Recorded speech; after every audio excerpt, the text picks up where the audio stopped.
Salut à tous et bienvenue sur ma chaîne éducative. Aujourd'hui, on se plonge dans une œuvre incontournable du théâtre français Antigone de Jean Anouilh. Dans cette vidéo, je vais vous présenter un extrait du prologue suivi d'une série de questions de compréhension et d'analyse parfaites pour vous entraîner à l'examen. À la fin, je vous proposerai aussi un sujet de production écrite avec une correction détaillée. Alors restez bien jusqu'au bout. Examen de français niveau baccalauréat test. Extrait d'Antigone de Jean Anouilh, page 103-104 du roman. Je répète, page 103 et 104 du roman. Le texte. Je lis le texte. Et tous les jours, depuis le matin jusqu'au soir, sans elle, et votre agitation, votre bavardage, votre vide, sans elle. Crayon, il faudra bien que tu acceptes, aimant. Chacun de nous a un jour, plus ou moins triste, plus ou moins lointaine. Crayon, il faudra bien que tu acceptes, aimant. Chacun de nous a un jour, plus ou moins triste, plus ou moins lointain, où il doit enfin accepter d'être un homme. Pour toi, c'est aujourd'hui, et te voilà devant moi avec ces larmes au bord de tes yeux et ton cœur qui te fait mal. Mon petit garçon, pour la dernière fois, quand tu te seras étourné, quand tu auras franchi ce seuil tout à l'heure, ce sera fini. Aimant recule un peu et dit, doucement, c'est déjà fini, criant, ne me juge pas, aimant, ne me juge pas, toi aussi. Aimant le regarde et dit soudain, cette grande force et ce courage, ce Dieu géant qui m'enlevait dans ses bras et me sauvait des monstres et des ombres. C'était toi, cette odeur défendue et ce bon pain du soir sous la lampe, quand tu me montrais des livres dans ton bureau. C'était toi, tu crois, crayon humblera. Oui, aimant, tous ces soirs, tous ces orgueils, tous ces livres pleins de héros, c'était donc pour en arriver là. Être un homme, comme tu dis, est trop heureux de vivre. Criant oui, aimant crie soudain comme un enfant se jetant dans ses bras. Père, ce n'est pas vrai, ce n'est pas toi, ce n'est pas aujourd'hui. Nous ne sommes pas tous les deux au pied de ce mur où il faut seulement dire oui. Tu es encore puissant, toi, comme lorsque j'étais petit. Ah, je t'en supplie, Père, que que je t'admire encore. Je suis trop seul et le monde est trop nu. Si je ne peux plus t'admirer. On passe maintenant aux questions de compréhension. La question numéro un. Quel sentiment dominant se dégage de ce court texte? Question un. Quel sentiment dominant se dégage de ce court texte? La réponse. Un sentiment de solitude et de désespoir face à l'absence d'une personne aimée. Question numéro 2. À qui s'adresse le narrateur? Question 2. À qui s'adresse le narrateur? La réponse au Père, comme l'indique la supplication A. Je t'en supplie, Père. Question numéro 3. Quel est le sens de le monde est trop nu? Question 3. Quel est le sens de le monde est trop nu? La réponse. L'expression signifie que le monde semble dépourvu de sens et de beauté sans la présence ou l'admiration du Père. Quatrième question. Pourquoi le narrateur souhaite-t-il continuer à admirer son Père? Question 4. Pourquoi le narrateur souhaite-t-il continuer à admirer son Père? La réponse. Parce que l'admiration paternelle semble être un pilier essentiel pour le narrateur, le protégeant de la solitude et du désespoir. Question numéro 5. Quel est le thème central de ce texte? Question 5. Quel est le thème central de ce texte? La réponse. Le thème central est la dépendance émotionnelle et le besoin d'une figure d'autorité ou d'admiration pour donner un sens à la vie. Maintenant, on passe aux questions d'analyse et de langue. Question numéro 1. Identifiez et analysez la figure de style présente dans l'expression. Votre agitation, votre bavardage, votre vide. Quel est son effet? Question 1. Dans l'analyse de la langue, identifiez et analysez la figure de style présente dans l'expression. Votre agitation, votre bavardage, votre avide. Quel est son effet? La réponse, il s'agit d'une énumération. L'effet produit est d'accentuer le sentiment de perte et de souligner tout ce qui semble vain et signifiant en l'absence de la personne aimée. Question numéro 2. Quel est le niveau de langue utilisé dans ce texte? Justifiez votre réponse. Question 2. Quel est le niveau de langue utilisé dans ce texte? Justifiez votre réponse. La réponse. Le niveau de langue est soutenu. On le remarque par l'emploi de la tournure. Je t'en prie, supplie, je t'en supplie et l'expression le monde est trop nu. Donc elle est soutenue, qui relève d'un registre plus formel et recherché. La question numéro 3. Analysez l'emploi de la répétition que je t'admire encore. Quel est l'impact de cette répétition? La question 3. Analysez l'emploi de la répétition que je t'admire encore. Quel est l'impact de cette répétition? La réponse. La répétition insiste sur l'intensité du besoin d'admiration du narrateur. Elle traduit une forme d'obsession et de désespoir face à la possibilité de perdre cette admiration. Maintenant, on passe à la question numéro 4. Proposez un synonyme pour le mot agitation dans le contexte du texte.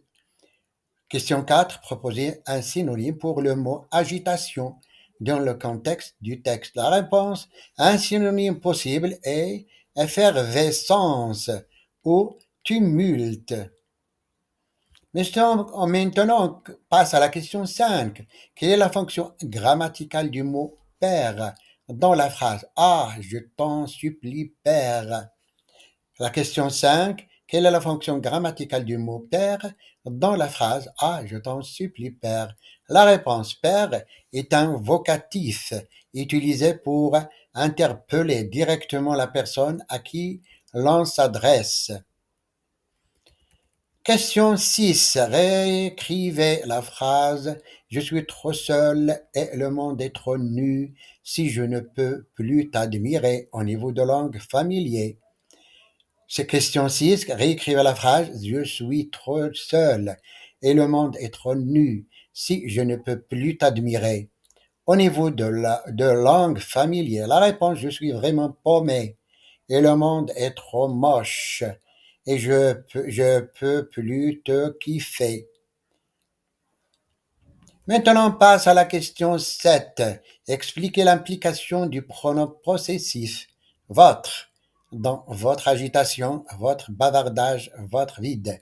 Expliquez l'implication du pronom possessif votre dans votre agitation, votre bavardage, votre vide.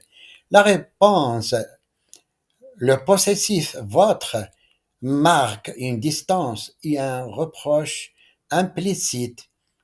Le narrateur semble accuser l'autre, le père, d'être la source de son agitation, de son bavardage et de son vide intérieur. Question 8. Identifiez le temps verbal dominant dans le texte et expliquer sa valeur dans ce contexte. Question 8. Identifier le temps verbal dominant dans le texte et expliquer sa valeur dans ce contexte.